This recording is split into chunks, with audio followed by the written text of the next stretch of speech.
Hey everybody, and welcome to another episode of Board Games Hitting My Table. So in this series I take a look at all of the games that I've been playing over the last couple of weeks, this episode covering the first half of May 2023. Now before I get started on the games, I want to give a shout out to the show sponsor KIENDA.co.uk, who are my go-to online retailer here, and if you use the link in my show notes or the QR code, then you can get 5% off your first order. But let's get cracking with the games, and we're going to start with a 3-player game of Craftwagon.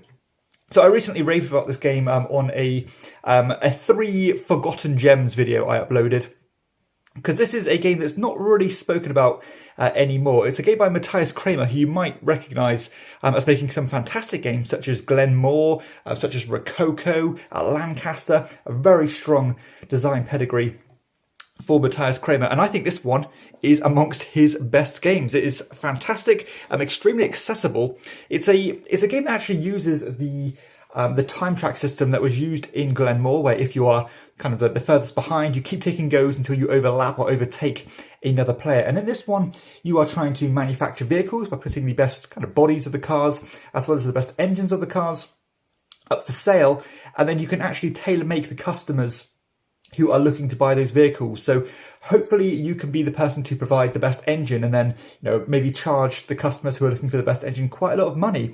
But if you are, say, making the same quality engines as the other players, then you can actually undercut them and sell the car before the other player actually got a chance to do so. So there's a good amount of player interaction here, extremely accessible, because there's actually only like 5 actions or so you can take, such as producing bodies, taking these cards, producing engines, going around this little racetrack, taking these little helpers which are used to when you sell cars. So actually, independently, all the actions are very straightforward, but the gameplay is very engaging. There's some good interaction here, and that market is really dynamic, and you can use some clever plays in order to manipulate it to suit your needs. And it's quite interesting how everybody can go a very different route here. Like, for example, one of my opponents were making extremely powerful engines, and I couldn't compete with them. My other opponent was had some very cool, like helpers, or these little characters that you can acquire, which meant that when she sold cars for a very cheap price, she got like threefold the value instead of the normal twofold. So what I had to do is I had to find a niche for myself and think, I can't compete in these fields, therefore I'm going to focus on making cheap cars, and hopefully I can sell them that way. And that managed to pay off for me. Very close game, but I just managed to squeeze the win here. I know this game is getting reprinted this year, or soon enough. So I'm actually quite excited that this game is going to be in more people's hands, because it's definitely worth your attention, and it does feel quite unlike anything else out there, and I think it deserves a lot of praise, and I love it. So that is Craftwagon. I also played a 3-player game of Heroba. So this is one of the games that came out last year that has definitely flown under the radar. It is I would call it a Sudoku variant on an area control game. So you're basically placing these little stones down, a very nicely produced game here, in these different areas, but you have to abide by those Sudoku rules. You cannot have the same number in the same area, in the same column, in the same row, etc. And then you're trying to have the highest number in each of these, or highest total in each of these areas. But having low numbers out is quite useful, because you can put them next to these koi ponds, and that will double the value of somewhere you're controlling. And I think that's what got me the victory here. I managed to kind of section off the bottom part of the board where nobody else was really competing with me. I got a couple of those big multipliers and ended up getting the victory here. But this is a game that has a surprising amount of depth of going on here for a game that takes maybe 10-15 minutes to play. So yeah, this is one that's, I really advocate it. One of my biggest surprises of last year. And yeah, it's a bit of a shame that this one has flown under the radar, because it's very good. So that is Heroba.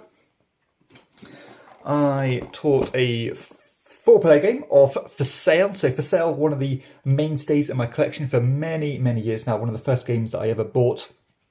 This is, I will say it's the best filler game of all time, or at least one of the best. And would definitely be on my Mount Rushmore of filler games. It's an auction game where you are acquiring properties and then selling those properties for hopefully profits. But there's so many cool variables here, because you are auctioning in the first half of the game, and in the second half of the game, you're using the cards you've auctioned in order to blind bid for these checks. So sometimes the lowest check out of all of them could be quite high, meaning that you can get a great return on the lower valued properties. So there's good, there's a good amount of speculation here, and it's all about trying to, you know, get the most bang for your buck. So if you like quick, engaging, little auction games with little twists in, then For Sale is pretty much as good as it gets. I played quite a few games of a Bluxon. So a Bluxon was a game that featured on my 10 games ranked video series recently, because I've only just picked this one very recently.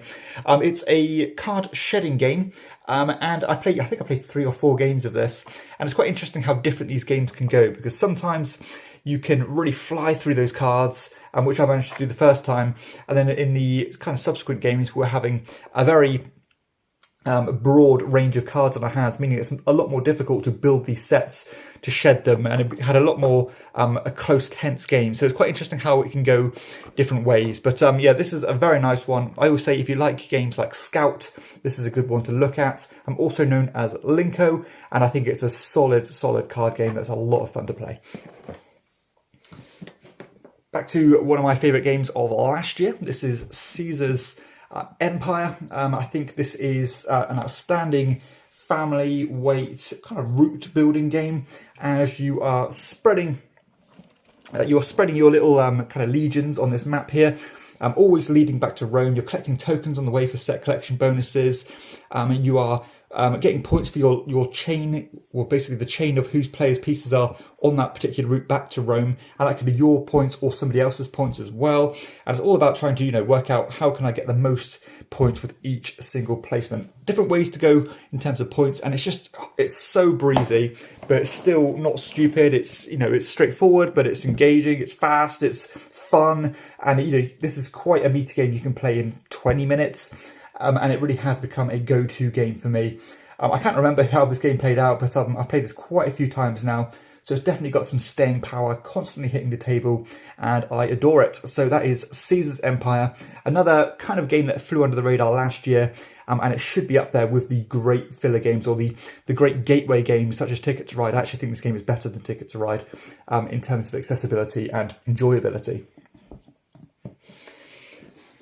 I played a 3-player game of Garum. So Garum is an abstract tile placement game where you are placing these tiles on this big grid here, and you can see that each of these sections in the grid are broken down into 4 other sections, and what you're trying to do is you're building columns and rows of your colour, and optionally placing a meeple on the border of the board here. And what you're trying to do is you're trying to get as many of your colour in a row or column as you can, and then score points based on how many you have there. But of course, other players are not only helping themselves, but trying to sabotage you at the same time.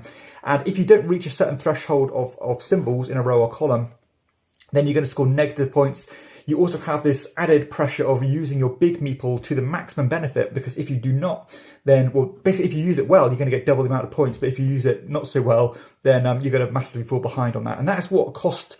well, that's what made the winner win in this game. They managed to utilise their big meeple to the maximum benefit, getting the full range of 22 points here by having, you know, 9 in a column, I believe. Whereas me and my other opponent, we only managed to get, you know, the 7s or the 6s to get those double points. And, you know, simple decisions like that, or simple differences like that, will determine the winner. But it's another lovely game you can play in half an hour. I really like this one. I kind of bought it on a punt many years ago, and again, it's just consistently hitting the table, and I enjoy it a lot.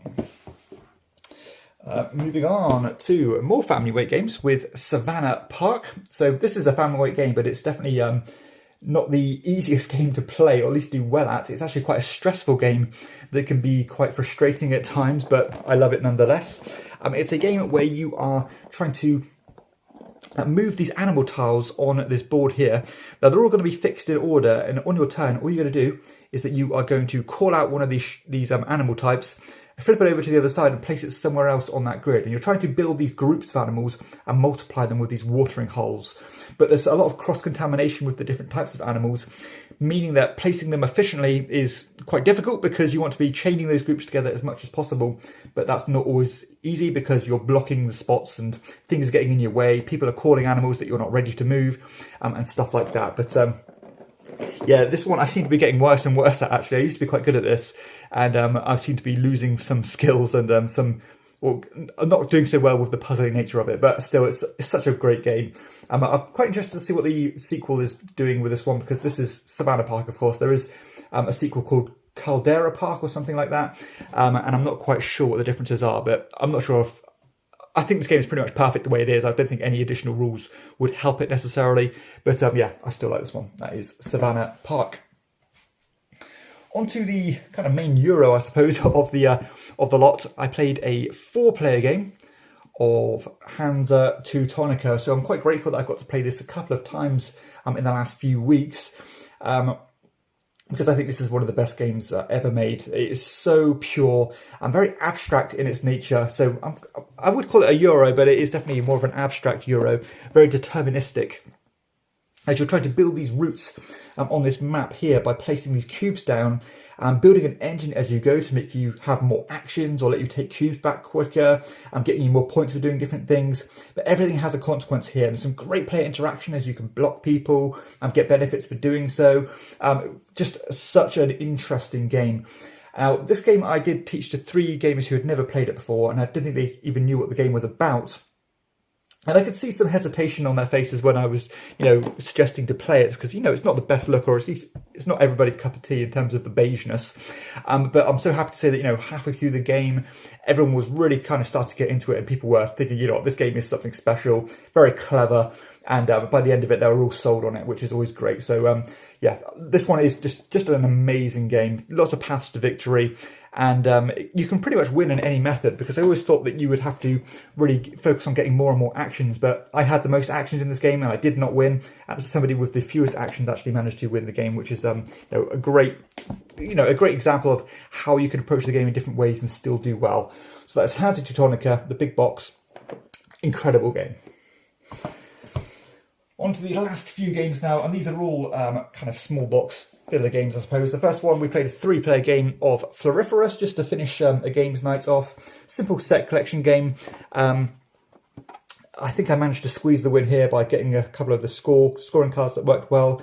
Managed to achieve all the public objectives. But if you want a very simple card drafting game, set collection game, then Fluoriferous is wonderful. It really has grown in my estimation. This was kind of on my cull pile.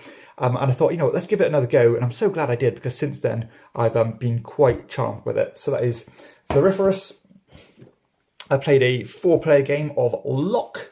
So this is a kind of a word association, kind of party game, I suppose. It's nice that you can play this cooperatively. So I always play this with my family. And I think we did quite well. So you're just basically giving clues out. Trying to get your teammates to give you the word you're looking for, but each round comes with a little stipulation with it. Like you might say you can only use 1-syllable words, or you have to give all the clues before your teammates can answer, and stuff like that. And those little twists just make it engaging, and I like it a lot. So it's definitely a go-to game for me and my family. We played a 3-player game of Long Shot, the dice game. I think this was quite a close game between a few horses. I think I managed to buy the winning horse, which was the thing that really did give me the win in this one, because it was close all the way through. But I think I was the only person who ended up buying the horse. And if you finish on a podium place, the first, second, or third with the horse that you've purchased, then that's a lot of points coming your way. But this is one of the coolest roll and write games out there. Really interesting and fun racing aspect to it. Lots of manipulation, different ways to get points. And it's just a lovely one. So that is A Long Shot, the dice game. And the final game out of the lot, we played I think it was a 4-player game. It might have been a 3-player game of Condottiere. Another game that has become one of my favourites over the last year or so since I've had this one. Lots of bites here for a small box game. Love the hand management. I love the little tricks you can play. I love the interaction between the different cards, the synergies.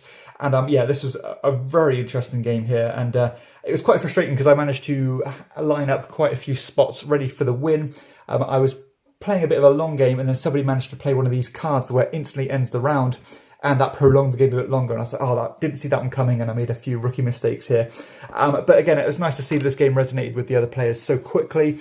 And it was, yeah, I love this one. I think it's one of the best small box games out there. And it does feel like a big box game. So Great cards-driven area control game, and you know, again, it's I think nearly 30 years old now. It is still outstanding. So that is KIENDA. So that's it. That's all the games that I have been playing over the last couple of weeks. Hopefully something here has caught your eye, and if you didn't know about them, then now you do. So if you have enjoyed the video, please be sure to hit like and subscribe to my channel. But for everybody else, I'll see you next time on Chairman of the Board. Bye bye.